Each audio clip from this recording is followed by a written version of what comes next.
പറഞ്ഞ വാക്ക് പാലിക്കൂ? പാലിക്കും. എന്താ പറഞ്ഞ വാക്ക്? അമ്മയായിട്ട് ഒരു പ്രശ്നം ഉണ്ടാക്കാതെ അമ്മയെ വെറുപ്പിക്കുന്നതൊന്നും ഞാൻ പറയത്തില്ല. പോരെ? ഞാനൊന്ന് നോക്കട്ടെ. വ്യത്യാസം എന്തേലും കണ്ടു കഴിഞ്ഞാ എങ്ങനെ പ്രതികരിക്കണമെന്ന് എനിക്കറിയാം. ഓക്കെ, അപ്പോ എല്ലാം കോംപ്രമൈസ് ആയി.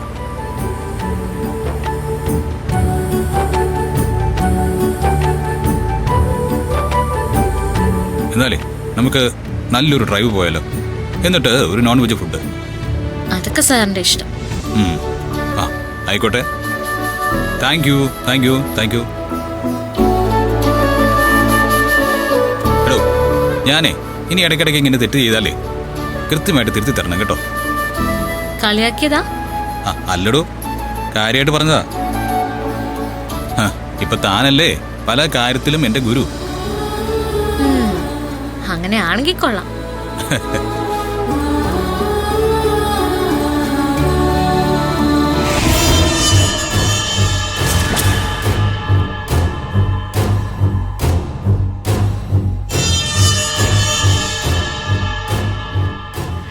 ബൈജു, ഇതാണ് അവരുടെ കുടുംബം.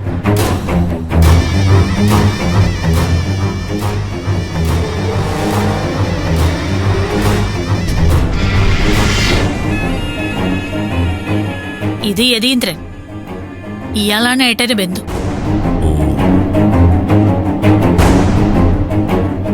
വല്യച്ഛന്റെ മകനാ.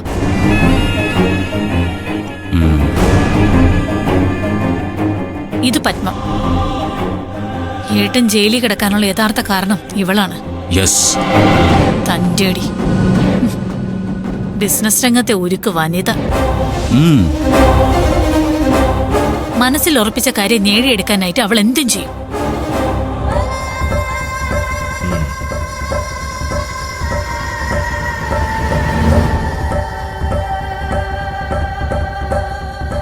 ഇത് ഇന്ദ്രജ, പത്മയുടെ മൂത്ത മകളാ. അമ്മയുടെ തനി പകർപ്പ്. ഇത് ഇളയ മകളാണ്, വേദ. കോളേജ് സ്റ്റുഡന്റ് ആണ്. വല്ലപ്പോഴേ കോളേജിൽ പോകാറുള്ളൂ. മാഡം, ഇതിലാരെയാ ഞാൻ ടാർഗറ്റ് ചെയ്യണ്ടേ? ഇവരാരെയല്ല, ഇവരെല്ലാം രണ്ടാമത്തെ ഓപ്ഷൻസ് മാത്രമാണ്. ടാർഗറ്റ് ചെയ്യേണ്ടത് ഇവരെയാണ്. കാണിച്ചേ.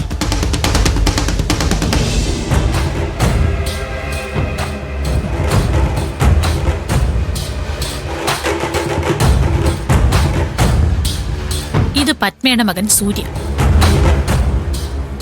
ഇത് അവന്റെ ഭാര്യ നന്ദിനി.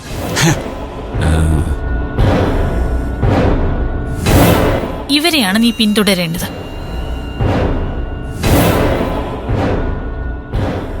അതെനിക്കൂട്ടേക്ക് 3 ദിവസം അത്രയാണ് നിനക്ക് നിശ്ചയിച്ചിരിക്കുന്ന സമയം.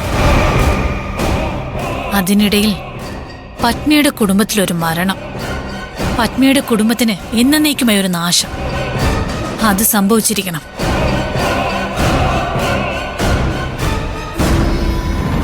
ഒരു ലക്ഷ്യത്തിന് 3 ദിവസം എന്നൊക്കെ പറയുന്നത് എന്നെ സംബന്ധിച്ച് വളരെ കൂടുതലാണ് മേഡം.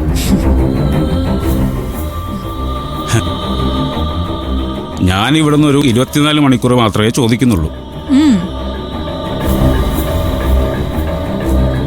കരുതുന്ന പോലെ അത്ര നിസാരക്കാരനല്ല സൂര്യ.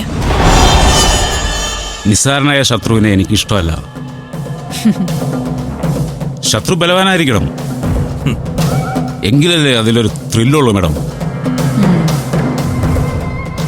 മേഡം ഫോണിൽ ഒന്ന് കാണട്ടെ. മേഡം, ഞാനിത് എൻ്റെ കൂടെയുള്ളവർക്കൊന്ന് സെൻഡ് ചെയ്യട്ടെ. ബാക്കി അവന്മാർ നോക്കിക്കോളും.